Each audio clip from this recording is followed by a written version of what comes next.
Hello and welcome back to the channel. So I am not sure how to recap the last episode. I think the long story short of it is we take on a new job.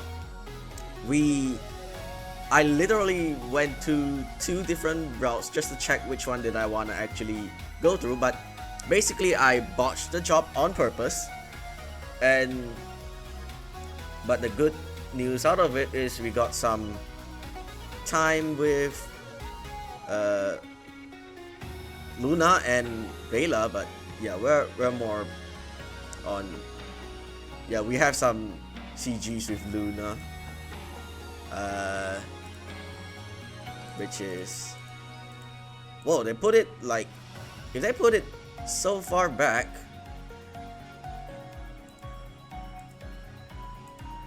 They put it quite far back, to be honest. I don't know what's the reasoning behind all this, or is it the romance scenes in front? I'm not entirely sure. Yeah, we got this extra scene here. I'm not sure. Yeah, we got these two scenes. Yeah, this scene is provided if you don't go into Vela's room at the beginning of the game. Yeah, if you go to part 2 of the series, I did some I did restarted the game once just to check that out on like what if you didn't walk into a room and such. And yeah, part 2 is basically just me going through all of those unvoiced dialogues which are already implemented. So yeah, we botched the mission on purpose. We let the target escape so that we can capture him alive, I guess. And now, on the bright side, the target dropped his phone, and now we're trying to find where he is. And I don't know why this particular background is showing again. Yeah, I think they haven't updated it. If they do, I would have received a Steam update. So yeah. Hurry up. Whoops. Yeah, I want to ask what the meeting is about. Yeah, we also, did we make a call with someone? No, right? I can't actually remember. Oh, we also had a call with our sister, and we had a heart-to-heart talk with her and be frank with that we are in the mercenary crew. I want to ask what the meeting is about, but it's not a good idea to keep the captain waiting. I'll find out once I get there. Okay, let me get changed and then we can go. Sorry, I'm guessing we're continuing the mission. I close the door and quickly get ready before the two of us head to the lounge. As promised, the rest of the team is already gathered at the kitchen table. After I settle into a chair, Iris clears her throat. With the phone that Rook dropped earlier, Vela has secured his location, which means we should confirm our next plan of action. Vela nods. Yep, I dug up a location to an abandoned factory on the outskirts of town. It's isolated and the building has been empty for years. I guarantee that's one of Rook's hideouts. Luna smiles. Great work, Vela. Yeah, seriously, kudos on getting us a lead so quickly. Nice job, Vela. Do I sound too sarcastic back there? Should I put more nice job, Vela. Okay, that sounds way better. Vela beams with pride as usual. I can't speak whenever I read. Thanks, guys, but this was nothing. All I had to do was isolate secured packets that had been sent and then trace routed through. There were some ping loopbacks set up and dead-end checkpoints, and... She pauses when she notices the glazed expression on our faces. Basically, the phone was talking to a server at this place, which coincided with the data we had collected that day. Good work. Iris turns back to the rest of us. Now we need to act fast. Snooping around in their digital footprint may have set off a security breach alert. Vela, can you please bring up the blueprints? Vela taps on a tablet and a blueprint of the factory projects onto the table. Iris points out all of the possible points of entries and predicts where the central hub is located. There will most likely be guards stationed at every entry point, and we don't know how many men are inside. It's a large building. No matter what's its what? Oh, no matter what, it's safe to say we'll be outnumbered. Yeah, I kind of read that weird, so yeah, I have to reread it multiple times to understand what I'm saying. Our objective hasn't changed. We want to convince Rook to come with us so we can turn him over to Richard. And if he refuses? He doesn't have a choice. What does that mean exactly? It means that our goal is to bring him in peacefully, but if we have to, we'll bring him in by force. Understood? We are not Kai's size. I just hope that the other mercenaries, or like the previous two groups plus hopefully there's no additional mercenary teams coming by to intercept us. Why bother going through all this trouble? This guy is clearly loaded. We should just have him pay us to leave him alone, and then everybody wins. We'll still get a payout, Rook can keep doing what he wants, Richard can depend on the other mercenaries, and nobody gets hurt. Typo. I'm gonna assume all the voice lines have no issues there, and we're just gonna come down to the characters or the devs to change some of the text in some of the fine-tuning. Do you really think Rook would go for that? Most people don't respond well to extortion. Kai shrugs. If he doesn't, then we can go with Iris's plan and take him by force. I'm confident we can convince him to come quietly anyway. Kai raises a brow. What makes you so confident? She grins. We have a secret weapon. What, you look through his phone and see what's in there? Oh wait, that's a burner phone, right? So Huh? yeah, she probably went through something. Luna can talk a homeless man into giving the shirt off his back. She can definitely convince this Rook into coming with us. Isn't that right? Okay, that's not what I was thinking, but okay. Luna smiles. I can certainly try. So, Luna is joining us in the field? Iris Luna will be a nods. key negotiation piece. We know that some of Rook's team is injured. If we offer our doctor to treat the wounded, maybe that'll convince him to talk to us. Luna nods. Yeah, that makes sense. I'll make sure to bring my kit. Criminals or not, you're always willing to heal, huh? She smiles. Vela, we'll rely on you to navigate us through the building. I wonder if this entire segment would be even happening if, you know, if the main guy just dies. Well, we'll figure it out in the next run. You got it, boss lady. Yeah, I keep saying we'll figure it. Yeah, if I have any questions regarding whether we'll know in the second run, I'll just like not say it, or yeah, I can't help but say it anyway. Everyone, stay alert and follow my lead. We'll hope for the best, but be prepared for the worst. Get ready, and we'll meet back here in 10. Okay, the animation just stops. I don't know. Bugged. The team disperses. I make sure I equip everything I need and go over the possibilities in my head. I'll be prepared if Rook tries to run. Afterwards, I reconvene with the team. Make sure your weapons are set to stun. If push comes to shove, we want to minimize the damage of injuries as much as we can. I nod that and check that my gun is on the correct setting. Looking around, Vela and Kai both do the same. However, Luna doesn't touch her weapon. Aren't you going to grab that?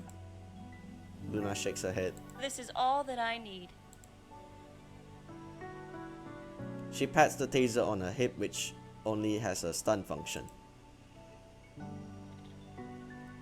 What if the situation escalates? Don't you want something with more stopping power? Luna shakes her head. No, this is more than enough for me. gonna be like Desmond does, right? Or yeah, Desmond does doesn't even touch a weapon. But I don't even know if tasers exist during World War II.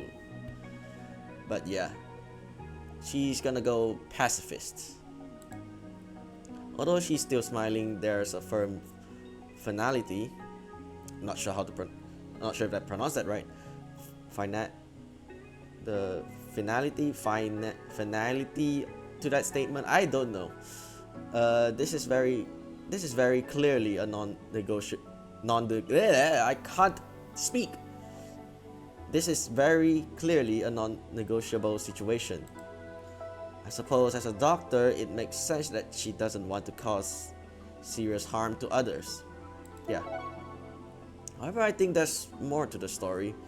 The quick way that Luna dismisses me makes me think that something happened in her past that has put her off of guns. Batman? I don't know. I hope one day she'll trust me enough to share what that is. Yeah, sometimes they just put a lot of these, like, one day we'll know whatever backstory they have. Some of the previous games, like, they just mentions it and then just not. I can't remember fully because it's been a while since I actually go reread the games, because yeah, normally I don't replay games that I completed, but I kind of don't remember some of these kinds of situations appear. I don't think that it was ever addressed in the further into the game, right? Hold on. Not sure, but yeah, a bit. Maybe Ethereal Enigma, for example, they just tell you that one of the main heroines is from another world, but they don't exactly show you the world. You never get a chance to visit their world unless a potential after story, if they decide to make one. I don't know, but I don't know what comes next after they're done with this game entirely. So we'll just have to leave it to time to tell. Yeah, we'll leave it to time and we'll know what's their next step. Yeah, I hope they actually just addressed it in the future. And by the way, until this point, we still haven't. We never actually check on our pet app in the game, right?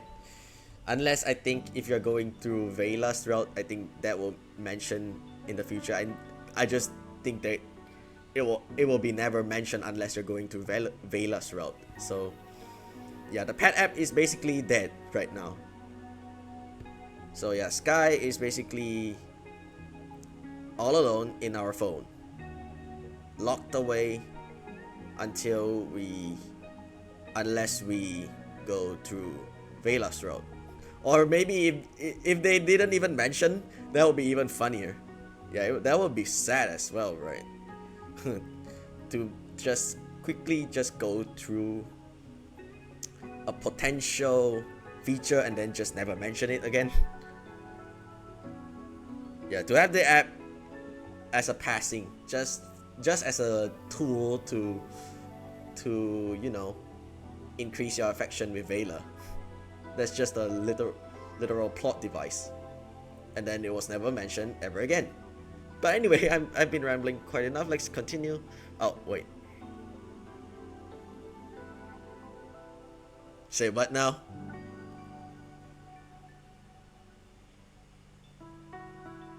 What does this suppose?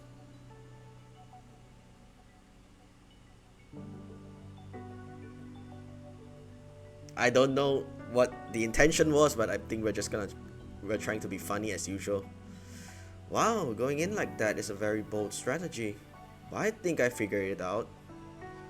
You don't need a gun because as a doctor, if you get hurt, you can just You can just stitch up yourself. I can't speak. Because as a doctor, if you get hurt, you can just stitch up your own wounds. Okay, that was the correct response that I was hoping. Luna giggles. Let's hope it doesn't come to that. Yeah, it's best that no one gets injured, right? Iris calls out to us. Everyone ready? Let's go.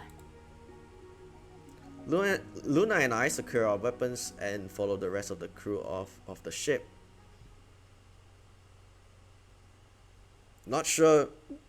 Yeah, I keep wanna saying it. I keep wanna say this, but I'm not sure whether this will be affected based on the infection rate. But yeah, Vela takes the, or maybe it's just scripted. We just happens to talk to her. I don't know, but one thing for sure that interaction with Luna in the last part is literally based on affection. I can tell by that CG. Vela takes the lead and confidently navigates us to the outskirts of the city. As the buildings thin, we encounter empty lots with crumbling bricks and abandoned construction projects. I have a feeling that we are being tracked by the other mercenary groups and potentially the open mercenaries from the open contract. I have no idea, but let's just hope that they don't appear and interrupt us. No wonder Rook set up operations here. He's remote enough to be wait, what? Oh, okay. He's remote enough to be undetected, but close enough to monitor the activity of the city. Finally, Vela pauses. We're hidden from view of the giant factory in front of us. The windows are boarded and the brick wall is weathered, but otherwise the building seems to be in good shape. The main entrance has several guards. Vela leads us around the perimeter until we find the back door, where only a single guard is posted. Vela steps forward, but Iris stops her. She nods to Kai, who slinks up and stuns the guard. After gently lowering him to the ground, Kai signals us the all clear, and we follow him inside. Once again, Vela leads the way. We cross through a series of hallways until we step into the massive factory floor filled with armed men.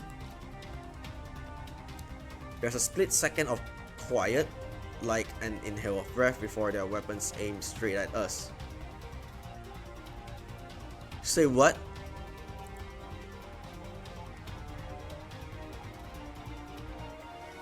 Oh, we're just literally standing in front of them. Okay, I thought we were like hiding from them, but somehow we were spotted. But apparently we just walk into them, and we literally walk straight into them. Okay. Kai, Iris, Vela, and I instinctively point our guns right back at them. Luna doesn't move. Rook steps in front of one of his men sitting at a desk, angling his body protectively, and trains his weapon on us. You again. We aren't here to fight. We are here to talk. He nods towards our weapons. Forgive me if I don't believe you. Tell your men to stand down. Only after you tell yours. Neither side move. Luna clears her throat and steps into view. Before you two decide to battle things out, that man needs medical attention. She nods to the man at the desk behind Rook. His face is sickly pale and beads of sweat lines his brow. His eyes are unfocused and he looks dehydrated. I think he might have a fever, but I'd need to examine him to understand how high of a temperature. One of Rook's men leans over to speak to him. He says he's fine, boss. He's been like that since yesterday.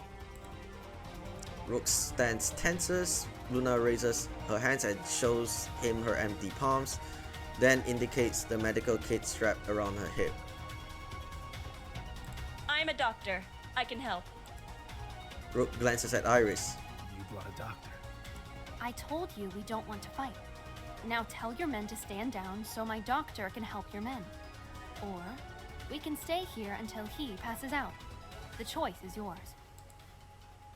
A cough escapes the sick man, followed by a violent shiver.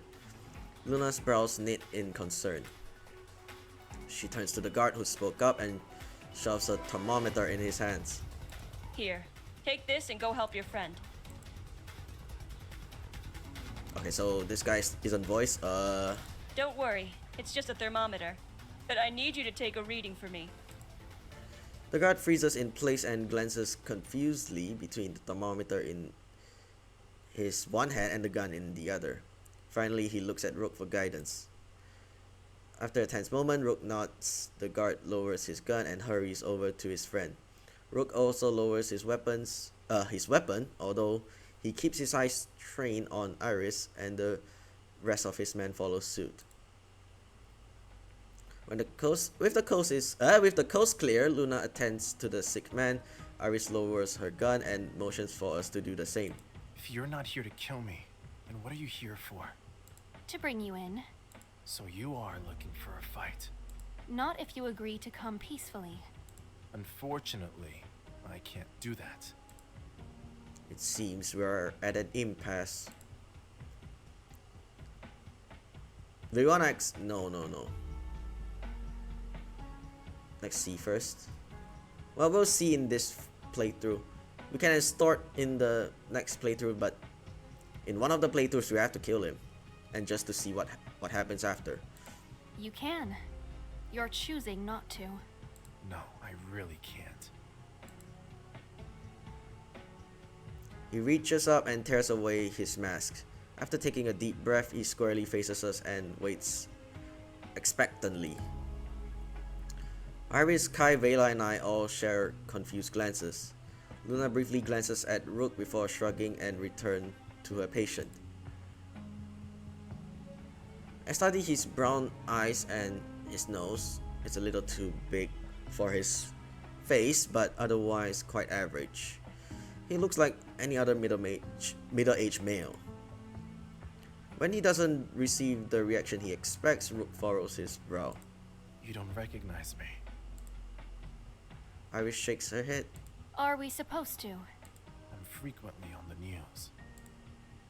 Yeah, because you're Rook. Not without the mask. In case it wasn't obvious, we're mercenaries who aren't from here. Oh wait, did we watch the episode, the politics episode where he is actually the guy? Rook, or whoever he really is, cracks a thin smile. Of course. Then let me properly introduce myself. My name is Nathan Chase, and I'm an elected representative of District 112. Oh, so he's not the one on TV. Okay, he's the other guy. Why this name sounds familiar? I have no idea whether this is a reference to someone. I have no idea though. Because some of the names are... This name is so... I don't know why. This name is so VA-like. Or like one of a potential Easter eggs to like maybe a dev team, dev member or something. I have no idea sometimes, but this name is so cool. Not gonna lie. So it's... Yeah, for like every... Like in Zenless Zone Zero, there's this one character called Seth Lowell. His name is so distinct that my friend and I thought that he's like a voice. That name sounds more like a voice actor than the voice than a character, you know. I don't know why. Like voice actors have like a really distinctive name for some reason. Like it kind of rolls off the tongue as like when the name pops up, you instinctively can tell, oh, this is a voice actor. Or I don't know why, but yeah. Okay, so we are introduced to another guy. That's this city, isn't it? He nods. A politician, huh? No wonder you turned to crime. You've already had years of practice screwing people over. Kai. Iris's warning cuts like a knife. Kai shrugs but remains quiet. Nathan chuckles. No, he's not far off. I became a representative because I believe in this city, and I wanted to make a difference. But it has become abundantly clear to me that my fellow officials don't share the same sentiments. All they care about is power and prestige within the Union. As Nathan talks, Luna tucks her hair behind her ear so she can listen. We had a vibrant culture in Seoul, but a lot of that is slowly seeping out. Business centers take over as historic buildings get torn down, and a lot of what made this city unique has been forgotten.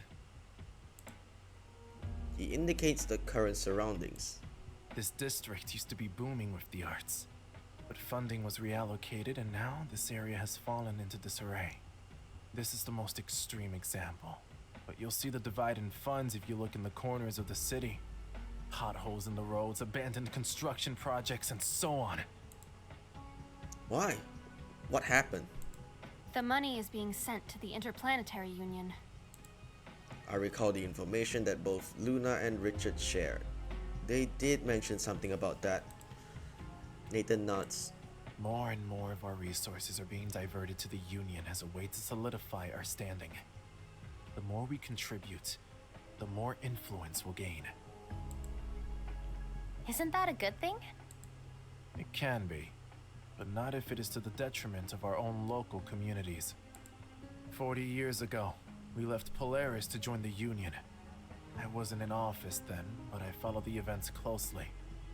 I supported the change because I thought things would be different. In the Union, we were supposed to be equals, but history is repeating itself all over again. I don't want us to fall into the same black hole where no amount of money is ever enough. Luna returns to our side, her face lined with worry.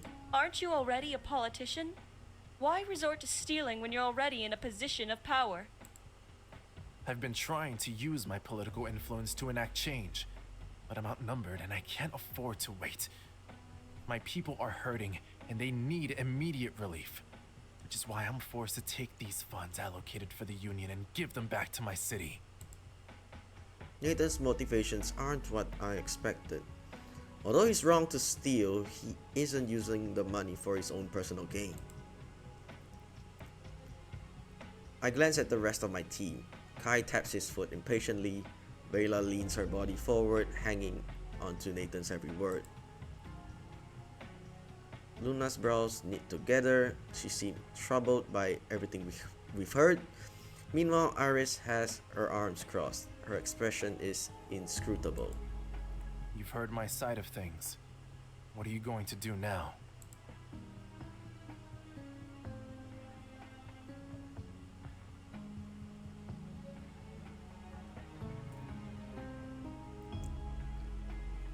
Either these two. I'm leaning towards these two. Not gonna turn him in.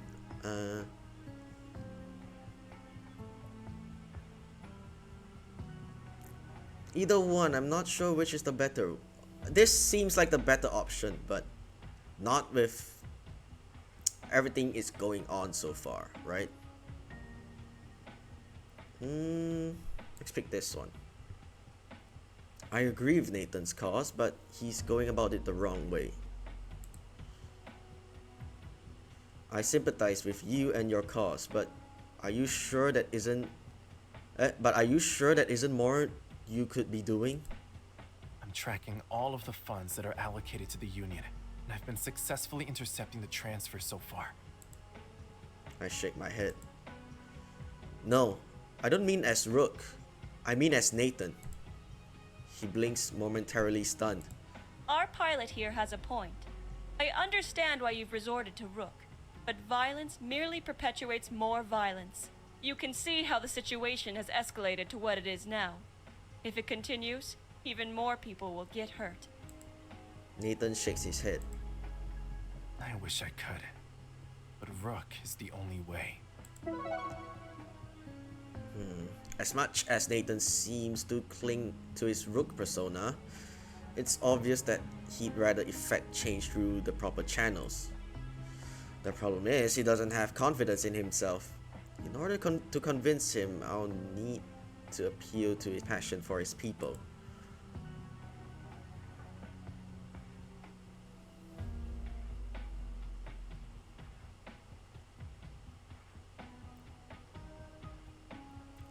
either one of these.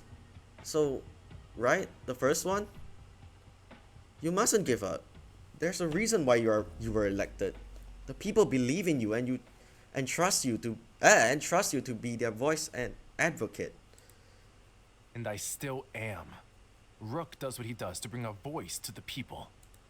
Rook might bring attention now, but at what cost? The escalations put innocent people at risk. Nathan falls silent. He's a temporary solution. What happens if Rook gets caught? The people lose both him and Nathan. If you continue your fight as Nathan, I know that you'll be able to spark the change you want to see. It might take a little longer. And you'll have to go through so much more red tape. But it's the proper way to do things. Show your people why they should keep believing in you, because you're someone who will do whatever he can to fight for them. Luna grins broadly and Vela nods. I gesture to Nathan's men. And these people here with you, I bet they'll follow your cause with or without a mask. Nathan looks around the room, his men nod one by one when they meet his gaze. After a moment, the concern melts off of Nathan's face, replaced by a new determination. You're right, young man. I know what needs to be done. I grin. I knew I could get through him. I knew I could get through to him. Although, what does this mean for us and our contract? I glance at Iris. She nods. Let's go, team. We're about to leave when Nathan stops us. Wait, you're leaving? What about bringing me in? No need. You changed your mind? She shakes her head. The contract asks for Rook, not Nathan. If Rook no longer exists, then there's no one to bring back. Nathan breathes a sigh of relief, the grin returning to his lips. Then I must apologize that you've come all this way for nothing. Iris smiles. It's all part of the job. Come on, team. There's nothing left for us to do here. Let's head back. Okay, Thank you. Truly. I don't wanna jinx it for now. Iris nods and then heads out of the door. The rest of the team filters behind her. I hope to hear more from Nathan. I'm certain you will. After one final smile, I follow Iris and the team out of the building. Hold on, I'm just gonna go through a little bit more before I say what I'm about to say. We cross back through the outskirts in silence, passing the same crumbling structures. Okay, it's a good thing that no other mercenary teams like just randomly jumped in. So yeah, that's a good, well, at least that's a good ending, kinda. That's the best ending we could have go for. Now that we know the way, it doesn't take long for us to return. We stick to the side roads to avoid any crowds. Only a few people wander the lanes, and they don't pay us any attention. Finally, we reach the dock and enter the ship. Iris leads us all the way back to the bridge. Strap in. Yep, I'm guessing we're leaving. Where are we headed? Just bring us into orbit while I bring up the coordinates.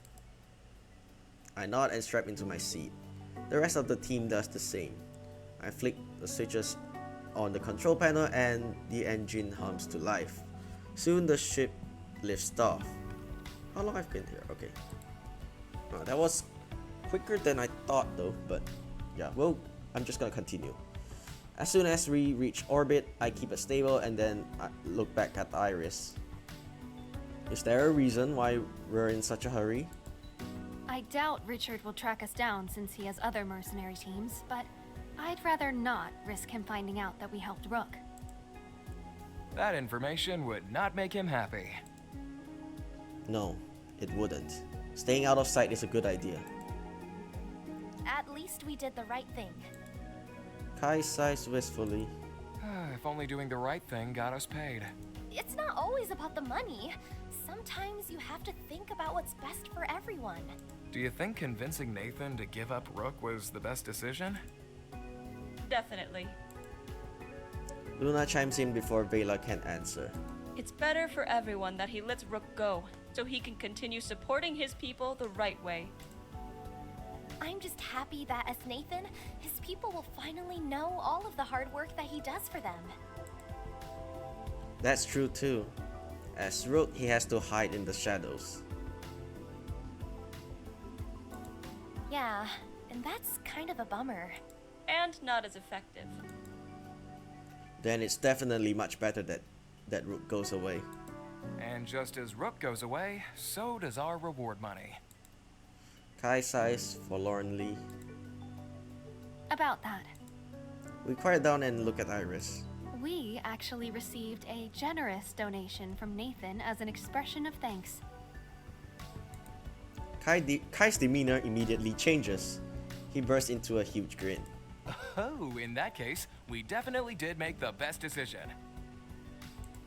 Luna giggles while Vela's gaze goes flat. At least we're all on the same page now. Well, no one died in this run, right? But we have three mercenaries basically hate us, but I still can't understand why the other two mercenaries hate us if we let Rook get away, but they are happy when Rook is dead and then they kill the lone wolf guy. I don't know, but yeah, I'm guessing they're in for the money, so I can still, well, that's the only thing that kind of makes sense there. But yeah, I guess no one died here, but come to think of it, the money that we're getting right now is literally the same amount that Rook stole. Yeah, the amount that Rook stole, with the money we're receiving is basically the money that Rook stole, right? I don't think it's the donation. I don't think it's safe to say that, yeah. I don't think Nathan is the one that, well, it's technically Nathan that did the donation, but the money came from like the loot that Rook got, right? Iris nods. Nathan's a good man. Are you disappointed we didn't get to complete the mission? Yeah, I thought I read that wrong. She shakes her head, or I might have, but yeah, I didn't. I don't want to bother. Some things are more important than the mission. Rook's situation was very complex, I nod. I'm glad things ended the way they did. but that mission is now over. So we should focus on our next one. The one that is not incognito one, right?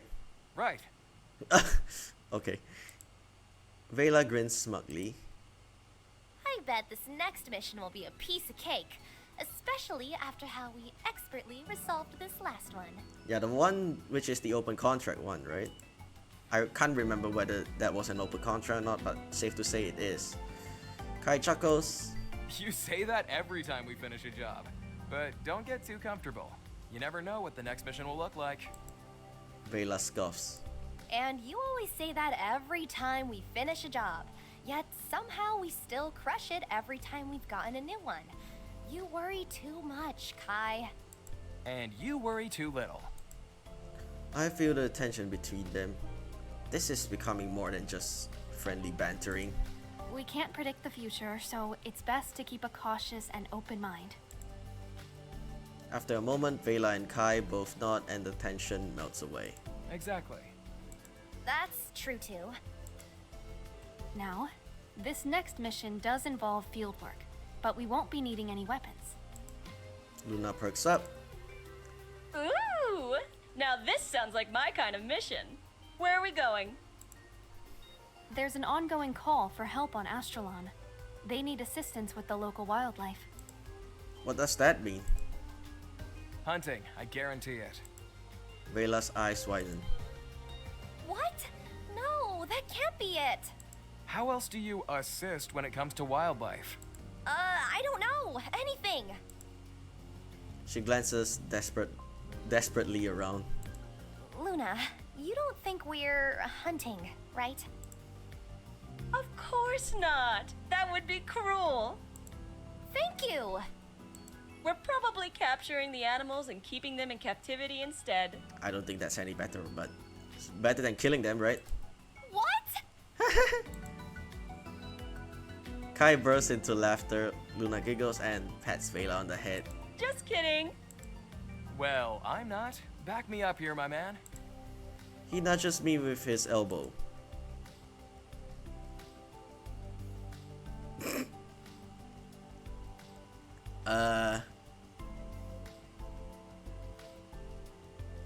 Time to be an ass. I nod solemnly.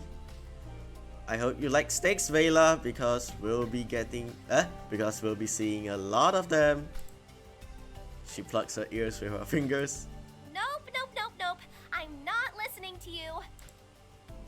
You can't ignore the truth. We'll be hunting for a new navigator if you don't put these coordinates in. Ouch. Now that's a hunt I can get behind. Double ouch. Aw, there. Luna pats Kai's back. We'll be sure to miss you when you're gone. The girls laugh. Yeah, you'll all be sorry when you find out I was right all along. Now, let's get rolling. Kai inputs the coordinates and sets our navigation. After I receive the all clear, I engage the ship and we set off. Once we're on course, I switch on the autopilot so I can monitor our path. It's a straight shot to Astral, and the flight is thankfully uneventful. Hours pass and it's time for my break. Kai takes over on the controls and I return to my room where I gratefully collapse onto the bed. As soon as my head hits the pillow, I fall fast asleep. Yeah, this day goes by really quick. So we're just gonna continue. I wake up feeling well rested. It's amazing how much more rejuvenated I am without any immediate looming stressors. The feeling right after a mission is a pretty good one. I check the time. I should go relieve Kai. After getting ready, I head to the bridge, which is in a very different state from when I left it. Empty cans of Crimson Ox litter the console. Not again. Kai? He grins broadly. How much Crimson Ox did you have? Yes. Okay, that's a lot. I mean, a couple. Maybe a bunch of couples. A couple of bunches, if you will. Yeah, I don't know what that means, but I can take over now. You go get some rest. He swivels in his seat and offers me an extra wide grin. So, I'm wondering if you can do me an omelet-sized favor. I think I know where this is going. You want to do another double shift because you are wired on enough caffeine to kill a lesser man. Wait, what? You want to do another double shift because you're wired on enough caffeine? You're wired on enough caffeine to kill a lesser man. I thought you'd never ask. This is precisely why you're the best bro a man can have. Thanks, I think. Ping me when you want to swap, or I'll be back in a couple of hours to make sure you still have a pulse. So yeah, more time with the girls. Wait, what? I hope that's what that meant. Roger that. As I leave, Kai chugs another can. I honestly have no idea how he's still alive and functioning. Well, mostly. I don't want to go back to my room, so I head to the lounge to chill for a bit. It's quiet and empty when I arrive. I sit down on the comfy couch and pull out my phone, where I see a notification that my music playlist has new tracks. That's cool, I should give it a listen. I check out what new songs were added and plug it into my playlist.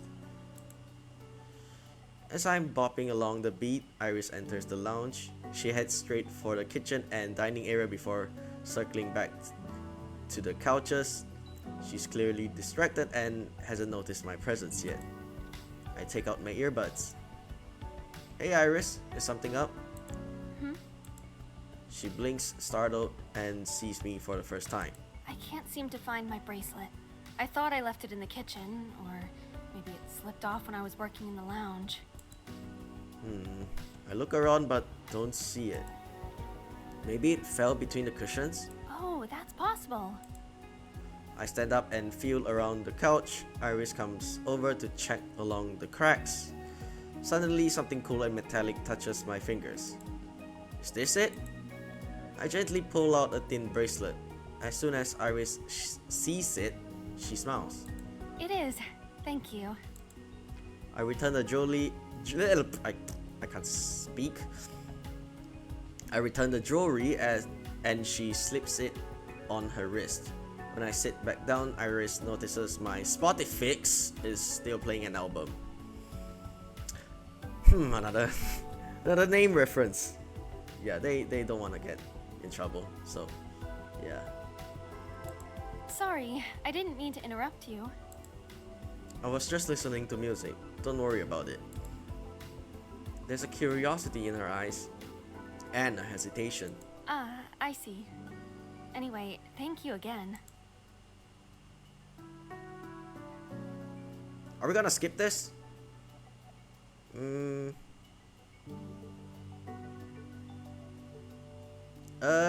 We'll skip this.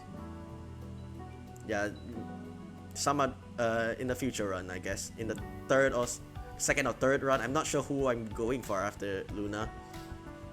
We'll see whoever comes first then. No problem.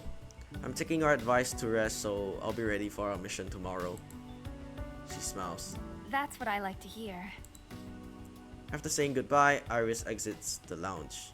I put on my earbuds, sit back on the couch, and relax into the chill vibes. Or we could have just make the scene longer by just choosing the other option, but I guess this is the. I'm just worried about that one statement, which, like, if you are pursuing everyone at once, you'll get nobody, right?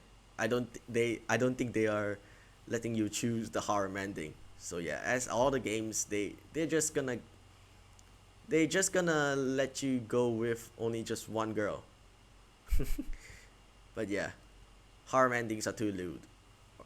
No, I don't know, but yeah, harems are too haram. I don't know what I'm talking about, honestly, but yeah. So basically, this game likes monogamy more than polygamy, right? Is that the correct pronunciation? I have no idea. I don't know. Whatever. But yeah, let's continue. Eventually, a message from Kai interrupts my music. The Crimson Ox finally wore off, and it's my turn to fly. I head to the bridge and take over the controls. The rest of the journey is smooth and passes quickly. Soon we arrive on Astral. Wait, what? Oh, I thought Soon we arrive on Astral. As we approach the landing site, we are contacted by the control tower. I thought we were going into a wormhole or something, but turns out it's space turning into a sky. Atos, this is Astral. Control, please maintain your altitude until you arrive at the landing pad. The area below you is restricted. I wasn't aware of any restricted flight paths. The restricted area is part of a wildlife conservation effort, which is why we're attempting to reduce air traffic. Understood, Control. Thanks for the info. We disconnect from the control tower and I bring the Atos to a smooth landing. I secure a flight deck and then Kai and I head to the cargo bay where the others are waiting for us. Luna smiles as we approach and Vela waves. I'm surprised to see Beep Boop hovering beside her. Is Beep Boop coming with us too? Yep, it's a safe mission, so I thought he could help us out. I grin. That's great! Are you excited, Beep Boop? The little robot flashes a smiley face on its screen. Iris nods. Ready to go. We're all set. We step off of the ship and onto a lawn of lush grass. Rows of trees stretch into the distance and wildflowers bloom tiny rainbows within the greenery. I breathe in deeply, enjoying the gentle perfume of nature on the breeze. This is amazing! I feel so calm. It's beautiful here. I'm ready to see some wildlife. We'll see them very soon. Iris draws our attention to the smiling young woman in a park ranger's uniform, who walks steadily towards us. Welcome to the Astral Wildlife Reserve. We are so happy that you could be here with us. We're happy to help. In any way possible. Kai winks and the ranger blinks. She meets Kai's bright eyes and smiles, a blush dusting her cheeks. Yes, that's wonderful. Wow, Kai wastes no time at all. Luna giggles while Vela rolls her eyes. Iris remains indifferent. I think she's so used to his behavior that she barely even notices it now. So, how exactly can we help? Oh, of course. The ranger recomposes herself. Follow me. She leads us through lush fields until we reach a large fenced area. Behind the fences are groups of people constructing small huts and houses. We're building a sanctuary for the local wildlife, so they'll have a dedicated and safe environment to live in. As our towns have expanded, more and more animals have been left without a home. These two backgrounds, this one and the previous one, reminds me of the campsite back in Ethereal Enigma. They could have been reusing some of the layers, but or they just remade the entire thing entirely, but I don't know why, but it's probably just me.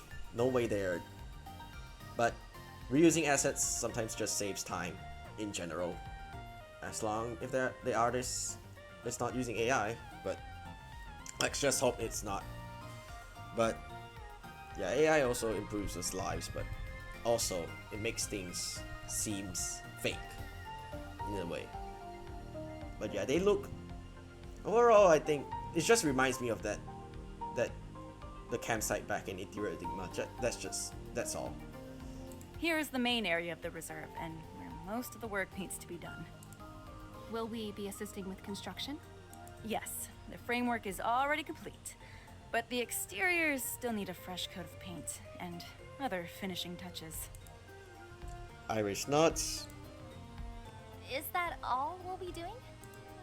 The ranger shakes her head. No, we also need volunteers to help us collect and care for the wildlife. Vela perks up. So, we get to play with the animals? I suppose that's one way to look at it. Vela smirks and shoots Kai a smug look. Luna glances around the reserve. What kind of animals are local here? Oh, I'm glad you asked. Typo, yeah. Kind of a typo. The ranger smiles before disappearing behind one of the finished shelters. A moment later, she reappears with a round blue creature cuddled in her arms. He blinks at us before bursting into a grin. Oh, the slime one. Boy! Pango. Yeah, I forgot what they are called. Beat Boop flutters high in the air and observes the creature from afar. Meanwhile, Vela squeals and leans in for a closer look. Oh my gosh, a Pango! Yeah, Pango becomes a universal thing now, I guess. So yeah, ever since the second game, Crystalline, and then it appeared in the third. Wait, I think it did appear in the first game as a movie. Wait, what? No, that's in the third game as well. Ever since the appearance in the second game, I'm not sure whether it appeared in the Kaori's After Story or Ace Academy. I can't remember, but they surely appear in as a movie in the third game, the Ethereal Enigma. well, I'm not sure. I'm not sure. I'm not sure After Story is should be included as a release order. But if we're including the After Stories, then Enigma is the 4th game now. So yeah, but one thing for sure, Crystalline is the 2nd game, which features Pangos as your companion. But one thing for sure, these things are now universal across a pixelverse. I'm not sure how do I refer all the games as one collective, but pixelverse, is that a good, that seems like a good ring to it. I'm not sure if there's an official term to it, but I'm just gonna call it pixelverse until I know there's an official term for that. So yeah, Pango, pixelverse. I've heard of Pangos before, but never seen one in person. Celeste absolutely adores them. She collects all kinds of Pango toys. I'm pretty sure she's seen every single Pango movie too. Yeah, Pango movie. That's right. Say hello to the dominant life form here on Astral. Don't be shy, they're very friendly. Luna leans forward and coos. Aww! What a precious little Pango you are! Boy, boy. The Pango playfully nips at her nose and Luna giggles. Iris grins and pats the Pango on the head. He bubbles in a small giggle. Boy. Oh! The Pango wiggles itself free from the ranger's arms and plops with a soft bounce to the ground. He rolls over and hops towards me and Kai, then flashes us another grin. Boy. Kai nods. And poi to you too, little dude. The Pango glances at me, it hops up and down. Boy.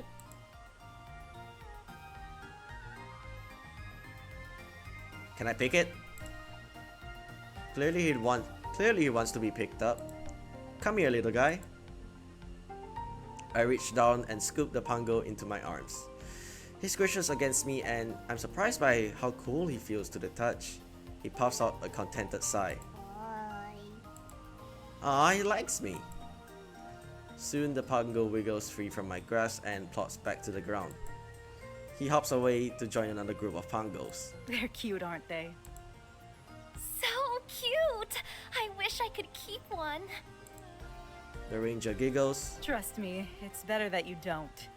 They don't fare well in urban settlements, which is why they now have this sanctuary. Anyway, there are plenty of houses that still need work, and there are still lots of Pangos who need to be relocated into the reserve. So feel free to look around.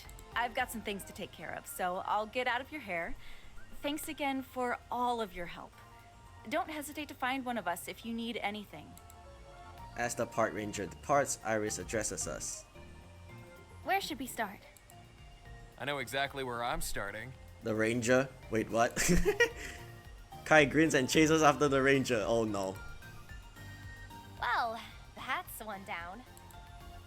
I might have the right idea. What? Luna! Luna giggles. I meant that we should split up. We'll get more work done that way.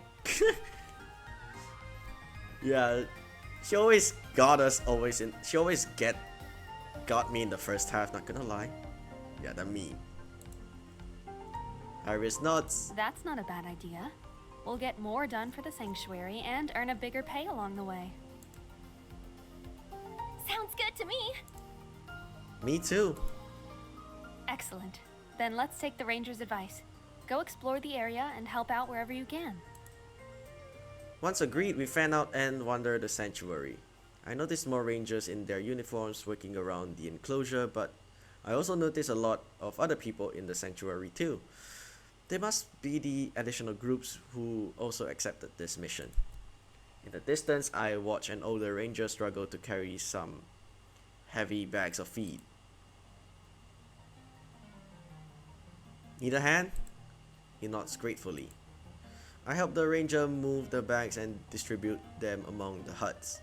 As I drop the final bag, I hear familiar voices. What do you think of this? Is that Vela? I circle to the other side of the house and see both Vela and Iris kneel in front of the wall. Cans of paint are opened by their feet and they each hold a roller in their hands. It looks good. You think so? Iris nods and Vela grins. Thanks. I was really struggling with leaving no streak marks. Who knew painting would be this hard?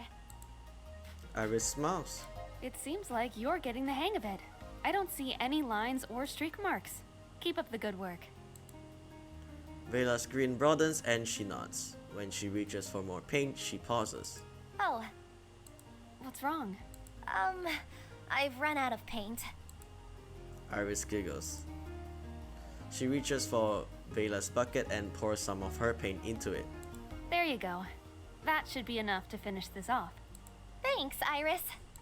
You're welcome. Vela eagerly gets back to work. She sticks her tongue out in concentration. Not recommended, later the paint goes onto it. Just kidding. Okay. Iris steadily paints her wall, but her gaze frequently flicks to Vela. This is the first time I've seen Iris and Vela interacting together. Vela brings out the softer side of the captain. It's clear Iris feels protective over her. In return, Vela looks up and to Iris and really values her approval. I feel a little awkward just watching them. I should either say hi or be on my way.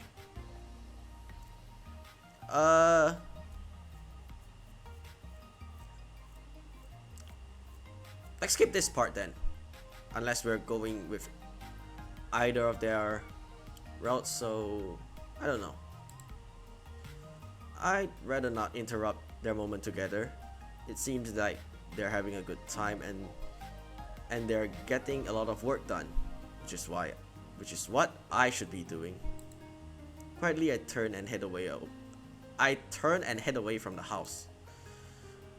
I walk through the sanctuary looking for anyone else who might need help. As I wander the grounds, I appreciate all of the completed shelters. Each of them have their own distinctive style and flair. Just how no two people are alike, no two Pangos are alike either. Some Pangos are more drawn to specific houses over others. My thoughts are interrupted when I spot a flash of light hair at the entry of the sanctuary. Luna is back. I hurry over and grin at the Pangos wiggling behind her. Hey Luna. Hello.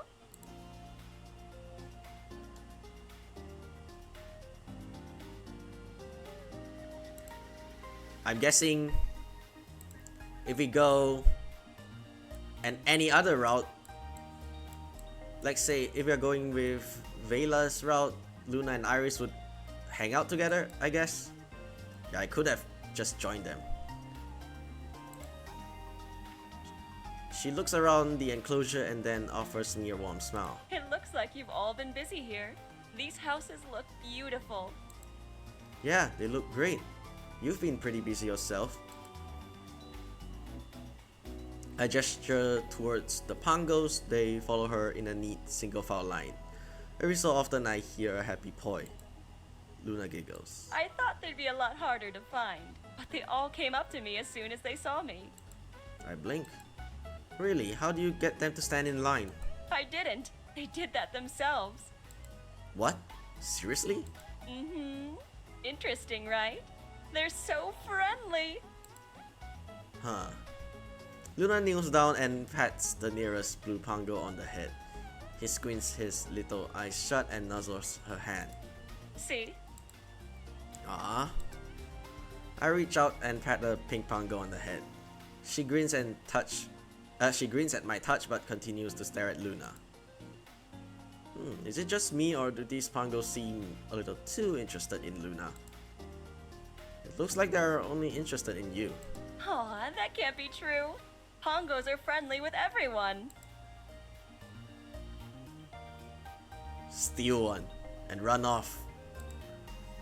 If I just take the Pango away from Luna, then it'll be interested in me. Problem solved. I reach for the pink Pango and gently lifts lift her into my arms. Boy? She wiggles in my grasp, staring at me with confused eyes. Boy. Hey, hold still! Boy.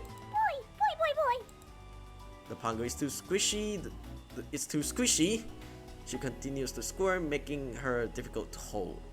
Soon the Pango plops right out of my hands. Immediately she bounces back to her spot in line. Boy. Okay, there's definitely something weird going on. Nope, they're definitely just interested in you.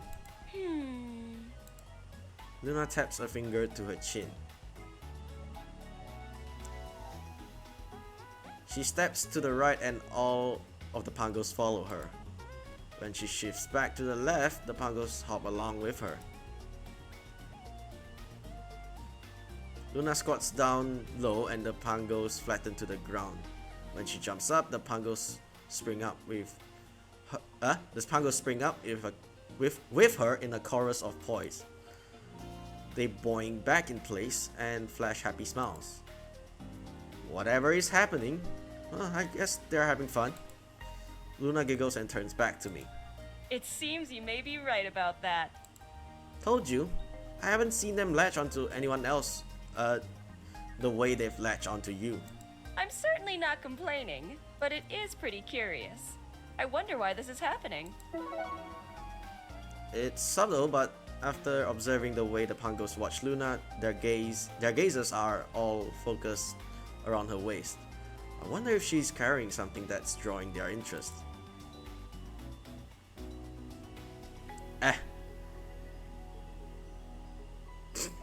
What the hell?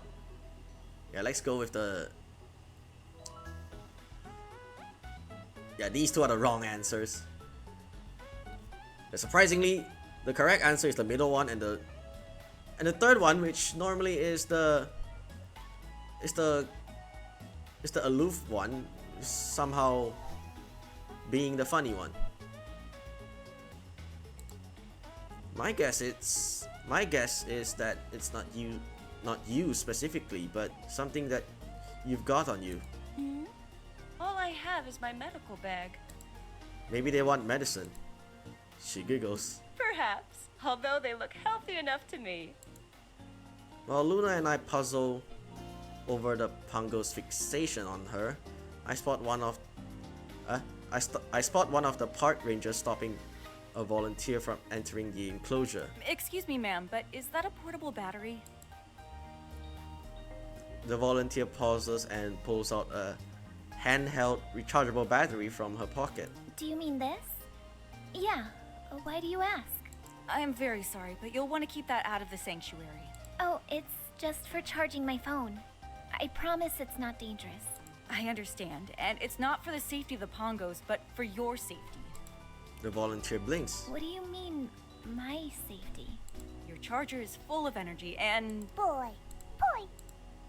The girl finally notices the small gathering of Pangos squishing behind the park ranger. They jiggle together, trying to wriggle free. Boy. The ranger chuckles apologetically. That's exactly what the Pangos feed on. I see. I'll be right back. The Pangos are attracted to energy. That must be what this is all about. Did you hear that, Luna? She nods. But I have the same electronic devices that the rest of you carry. Are you sure that there isn't something else you have that we don't? Luna considers the question. She cocks her head to the side and rests a finger on her lips. There isn't something else you have that we don't. Okay. I don't think so. Unless...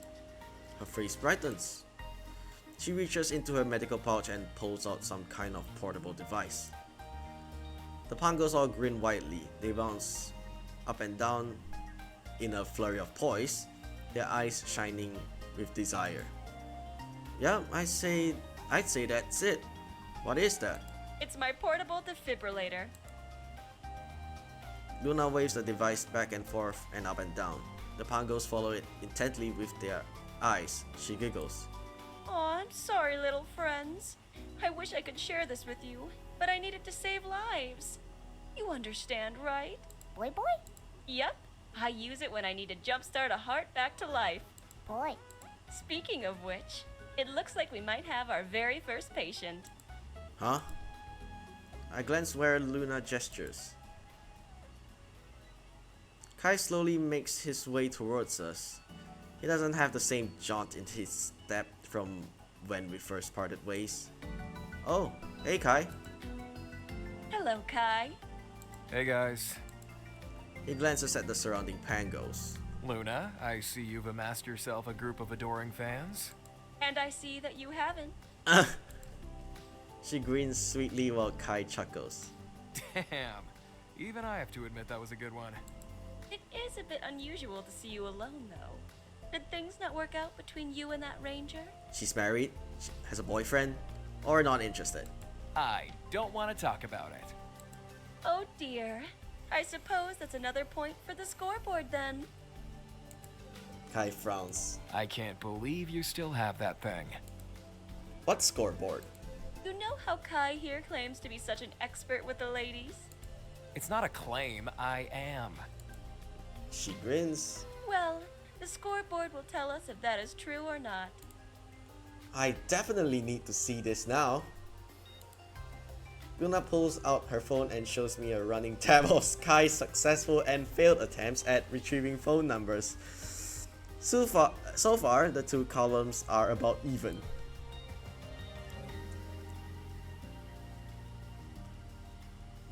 I'd have a no, I don't get bitches, but in my self-insert, I always will have a perfect score, right? It's a good thing that I'm not on that scoreboard because I'd wipe the floor with you. It's a good thing I'm not on that scoreboard because I wiped the floor with you. Oh, you talk a big game, hotshot. It's the truth. All right, we'll see about that. Luna watches us with sparkling eyes. She types my name onto the scoreboard and winks. Now it's official. Luna adds a tick to the failed column. I saw that. She smiles. Aww, perhaps this little cutie will make you feel better. Luna picks up the pink Pango and offers her to Kai. The Pango stares at him. She cocks her head to the side and blinks twice.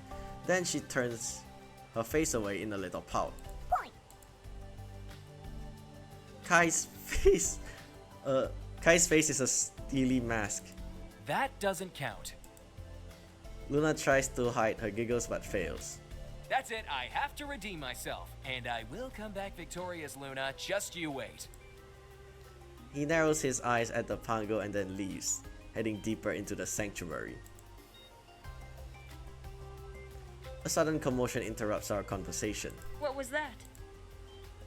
We hear clattering and shrieks of pain. A woman clutches at her hand, her face twisted in a grimace. A hammer lies beside her.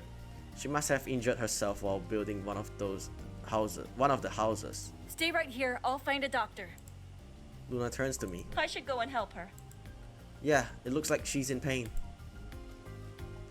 Luna nods and smiles gently, then she places the Pango in my arms and runs off. I guess it's just you and me now. Boy. The Pango squirms out of my arms and bounces across the grass, running after Luna. Or not. Since I'm on my own again, I may as well see what else I could do around here to help. I decide to make another loop around the enclosure.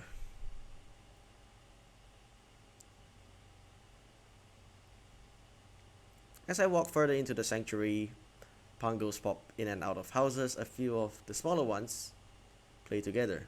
They roll in the grass or jump around like popcorn. I hear distinct laughter a short distance away. That sounds like a certain engineer I know. Bela must be nearby. I hurry towards the voice and find her lying down in the grass, giggling as Pangos bounce around her. Boy. You guys, that tickles. Hey Bela.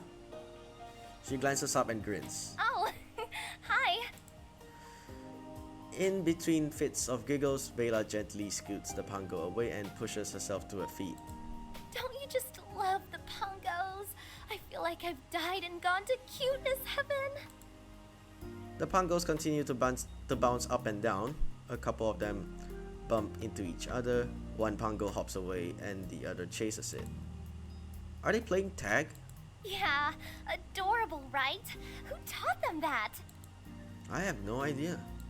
Me neither, but I want to thank whoever did. Do you think we can teach them to do tricks? I don't know. I haven't tried.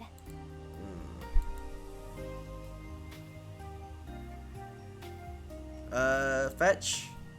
Yeah, I'm guessing wingman option is for Vela route. Let's test this theory out. I grab a stick off of the ground and catch the attention of the nearest blue Pango. Pango! Hey Pango! He glances curiously at me. Boy, You want the stick? boy, boy. Go get the stick! I gently toss the stick overhead. The Pango stays rooted in place and watches it fall to the ground with a flat thud. Boy? Vela giggles.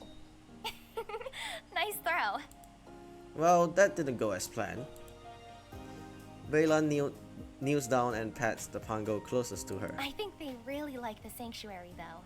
I've never seen them so playful before. That's great. It means we're all doing a good job. I know, right? But I guess that means our mission will be over soon, right?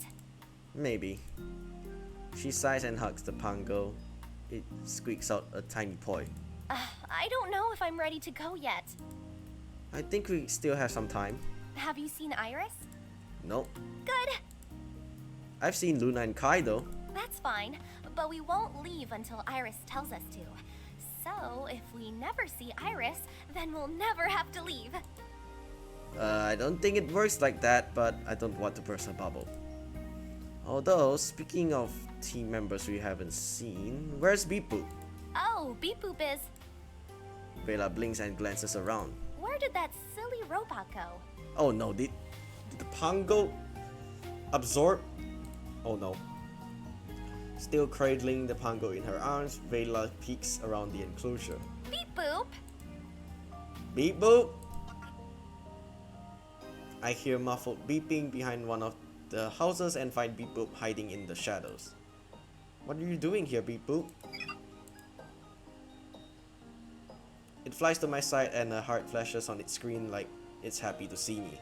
Vela noticed the two of us and rushes over. Beep Boop! Don't run off like that!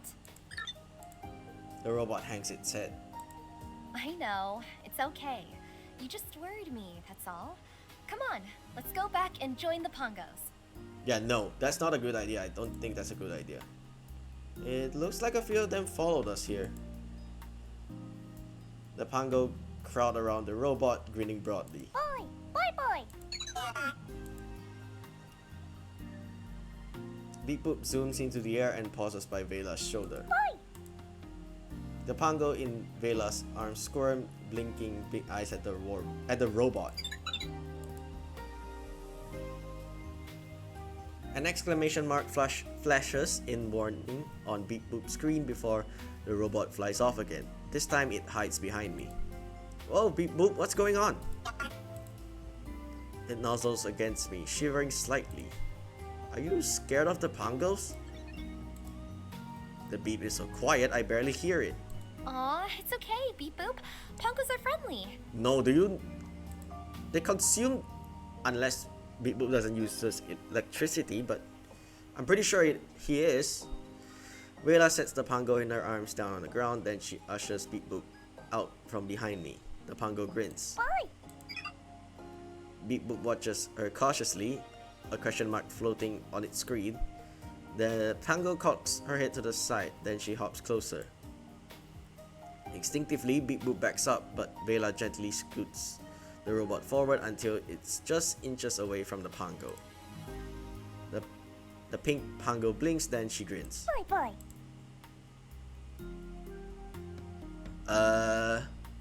Let's just hope that Beep Boop doesn't run out of battery, or doesn't run out of batteries. She cuddles against Beep Boop, nuzzling the robot affectionately. Beep Boop tenses, the exclamation point still on its screen. Slowly the robot relaxes and the exclamation point fades into a heart. Aw, Beep Boop is making friends. This is the cutest thing I have ever seen.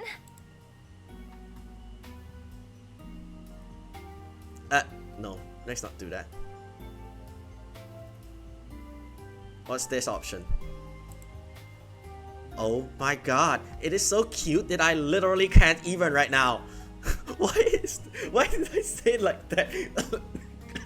Oh, I'm sorry. I know, right? Like, literally, you don't even understand how much I can't even. Okay, the way I say it sounds so zesty. I don't know why. If there's a scale from 1 to even, I can't. Why did I? That came out so weird. I can't. I'm evening so much that I'm odding. Say what now? This is just too much. So much. Now that Beep Boop has fully accepted the Pango, the two of them play a version of Leapfrog together. First the Pango jumps over Beep Boop and then the robot flies over the Pango. Okay, I hope the Pango doesn't consume him. That's the only thing that I'm concerned about. I guess Beep Boop has gotten over its fear. Vela nods. Yep, isn't it great? My little bot is growing up.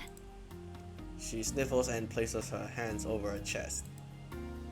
Yeah, although I'm surprised it was afraid in the first place. Pangos are totally harmless, and I feel like we deal with much scarier situations on the ship, like the Nebula Storm. I mean, that's kind of true, but you have to remember that Beep Boop doesn't get off the Eidos very often. New dangers or experiences on the ship are something it can accommodate because it's happening in an environment it understands. Anything off of the ship is an unknown variable. When you put it that way, I suppose Beep Boop's reaction makes sense. Maybe this means we should take it off the ship. Take it off the ship more often. Maybe. Okay, that is the warning. A frenzied eruption of beeps and boops interrupts us. Beep Boop is buried under a mountain of pangos and struggles to fly free. Oh no, I guess the pangos like the robot a little too much. Or maybe not. Vela rushes in and pulls Beep Boop free. The robot shoots high into the sky so none of the pangos can reach it. Then it settles on Vela's shoulder. You want to go back to the ship? Oh, you want to recharge? Vela giggles. Yeah, I guess you have had a long day. No wonder you're tired. She turns to me. I'm going to take Beep Boop back to the ship. Do you want me to come with you? She shakes her head. No, I'm coming right back since there are still things we can do to help. Yeah, you're right. I'll let you go then. She nods and the two of them head out. As Vela said, there is still work to be done. I should see how I can make myself useful. And the only thing we did is just helping arrange a moving feed, and that's it. We never did anything else. After patting the pangos goodbye, I walk once more around the enclosure. So it's safe to say that the pangos literally consume Beep Boop's energy until he needs to recharge. Luckily he didn't run out of power. Have I read this? After patting the pangos goodbye, I walk once more around the enclosure. This time we will meet with Iris, right? I guess once per person. There are only a couple of huts left that need painting, so I help paint one. Okay, that's the second thing we did. Everyone has been working quickly to spruce up the area. Okay, at least we done something. I don't think Kai has did anything other than asking for phone numbers. There are more pangos than ever as people gather them to the sanctuary. They bounce around the manicured grass and the song of their poise drifting in the wind. This place is really coming together nicely. As I circle back towards the entrance, I spot Iris a few feet away holding a pink pango in her arms. Additional pangos filter into the sanctuary and fan out by her feet. Hey Iris. She turns towards me and smiles. Hello. Been keeping busy? Why do you sound British for that sentence? Yeah, there's no shortage of work to be done. She nods. It seems like you have your hands full as well. Literally. I gesture to the Pangos. A little bit, but they followed me pretty easily. I'm not surprised. They are very friendly and very easily persuaded. I noticed that too. Luckily, they have the sanctuary to keep them safe. I remember there will be a CG here, right? I hear bubbles of poi as the Pangos hop around their new surroundings. A few timid ones hide behind Iris's legs. She gently scoots them forward with her hand. It's okay. Don't be scared. This is your new home. Boy. A braver Pango takes an experimental hop forward, then another. He pauses in front of an empty house and peeks inside. Boy. His eyes widen when he turns back around and he breaks into a huge grin. He bounces excitedly. Boy. The rest of the shy Pangos glance at each other then smile. They hurry over to their Pango friend and explore the house together. Iris softens into a smile. They really like the houses. Yeah, I'm glad. It means our efforts in building them were worthwhile. Definitely. I watch as three Pangos pop into the house, then 4, then 5, 6, 7. Wait, how many Pangos can fit in there? Oh, look at those two. Iris points to a neighboring house. 2 Pangos inspect it together. The blue Pango turns to the pink one. Boy. The pink one nods and nuzzles against him. Afterwards, they hurry inside.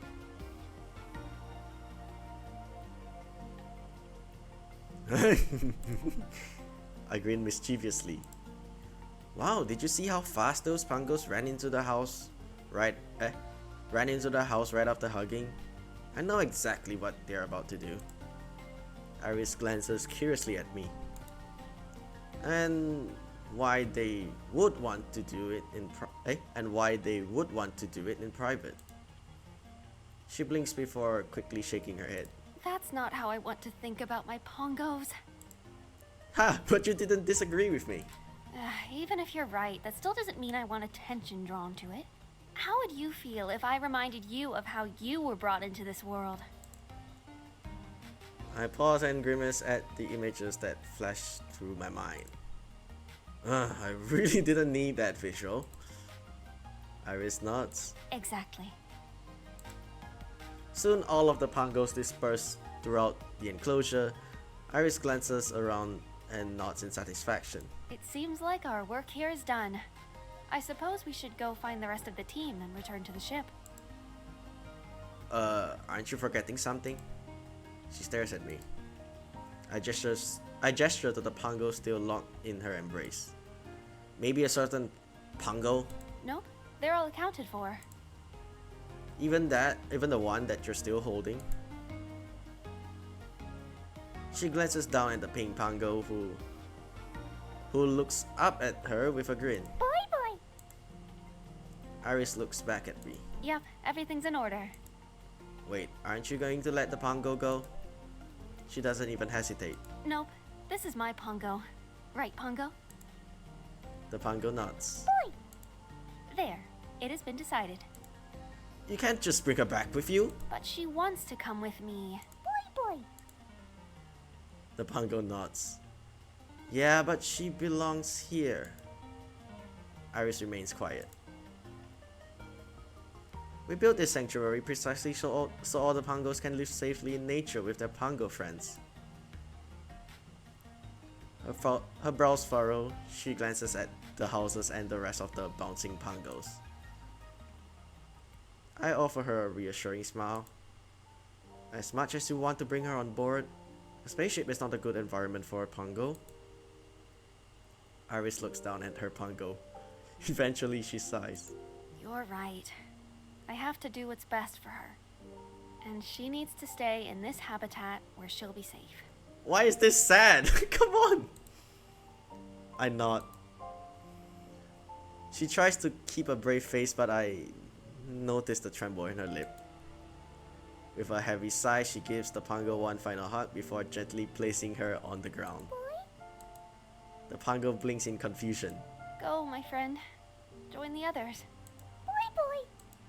She scurries back to Iris and huddles against her leg. Her eyes are wide and pleading. Iris slowly untangles herself from the Pango. I'm sorry, but you have to go.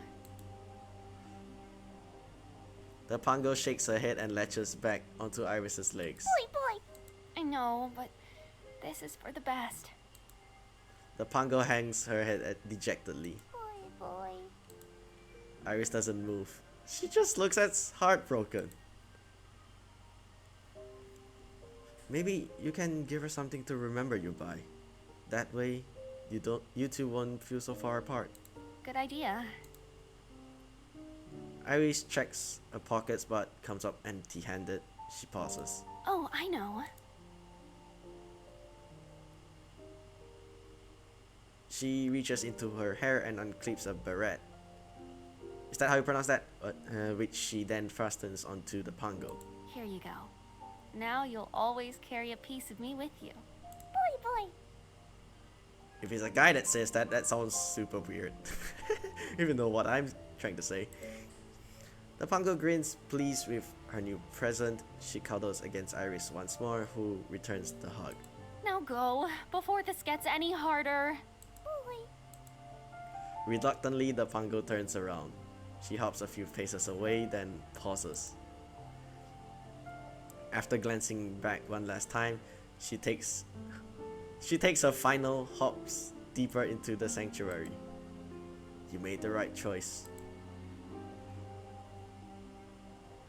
I look at Iris. Her face is a steely mask, except for a single tear rolling down her cheek. Are you crying?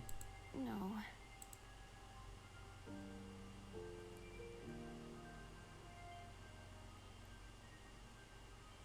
This one. I've never seen Iris like this before. She must have been really attached to that Pango. It's okay. Now that we know that the Pangos are here, we can always come back to visit. It's okay. Now that we know that the Pangos are here, we can always come back to visit. She nods. That's true. And since you gave your Pango a hair clip, she won't forget you either. That's true too. Iris cracks a smile. I think she's feeling a little bit better. Anyway, the rangers and volunteers are all packing up, so we should head out too.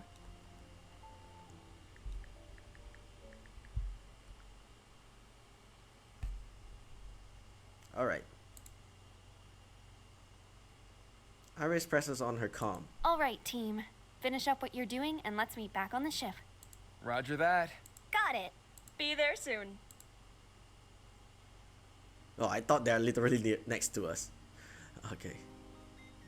Yeah, it's hard to tell whether if they're actually nearby or it's literally on the comms, but yeah, the animation made me think that I thought that they were right next to us, but yeah, they could have added like a static filter or something.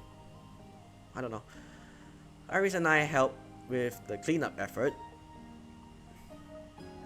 That's the third thing we did. And then the two of us walk back to the ship. We climb aboard and cross through the cargo bay to take the stairs up to the lounge. Luna and Vela already sit on the couches, and Iris and I join them.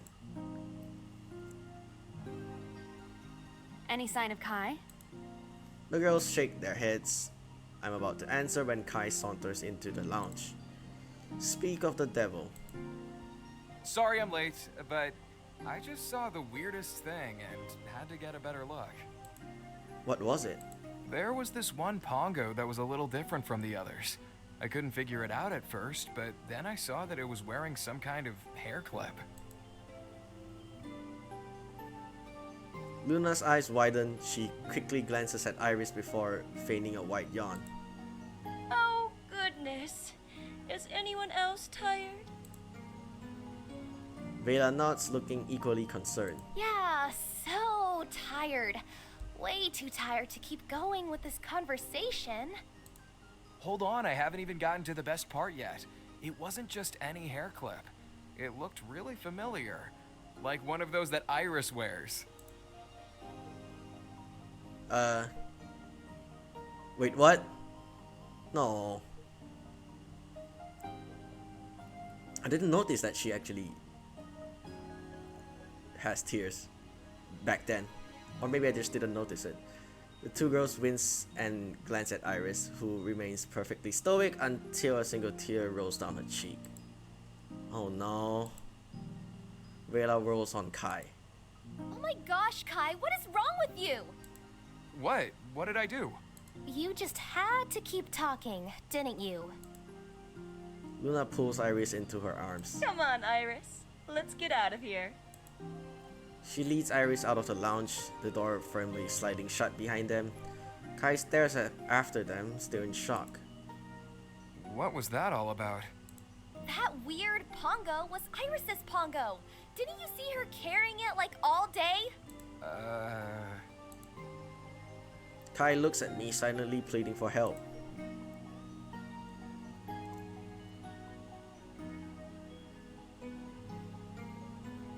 Oh, it kinda needs some context, right? We're gonna defend our bro anytime, right? Let's go with this option first. If we're running Vela route, we'll choose if we're running Vela route, and yeah, 3 options. We can select each of the options whenever. Basically, we can at least go through 3 runs and choose each option differently.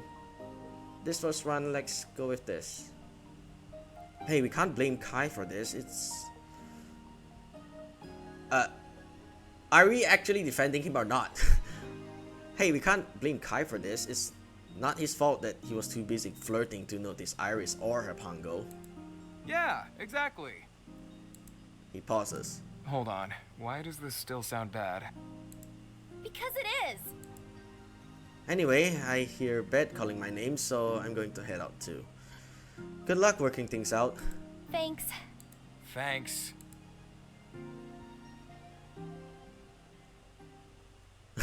I chuckle as the two of them stare each other down. After waving goodbye, I exit the lounge and head down the corridor. Yeah, Iris route, I'm just gonna ignore him, right? Yeah, and the siding with Vela will obviously be on Vela's route. As soon as I reach my room, I collapse gratefully onto my bed and sink deep into the pillows. Who would have guessed wrangling a bunch of Pangos would be just as exhausting as chasing down a bounty? They're lucky they're so cute. I should get up and probably prepare for bed, but I'm already so comfortable. Maybe I'll just close my eyes for a minute. So how long have we been here? A buzzing from my pocket pulls me back to reality. With a groan, I roll myself over and slip out my phone. So I guess this is a great time to end the episode. So we're on par with our usual episode time. So yeah, we kinda resolved the Rook mission. We still get paid. Well, basically, but the difference being the payment is made by Nathan instead of, I forgot what the previous guy's name was again. I think it's Dawson, Richard Dawson, was it? But basically, yeah, the one paying us is a different person, and we took another mission, which is to help the Pangos with their enclosure. And yeah, we also hung out with a lot of our teammates here and there. And yeah, that turns. I was never expecting the Iris part to be so emotional. I don't know why, but yeah. Anyway, I think that's it for today's episode. So we'll continue this in the next one. So that's it. Thank you guys for watching. Stay safe and have a great day. Bye bye. I'm gonna save this right here, and yeah, goodbye.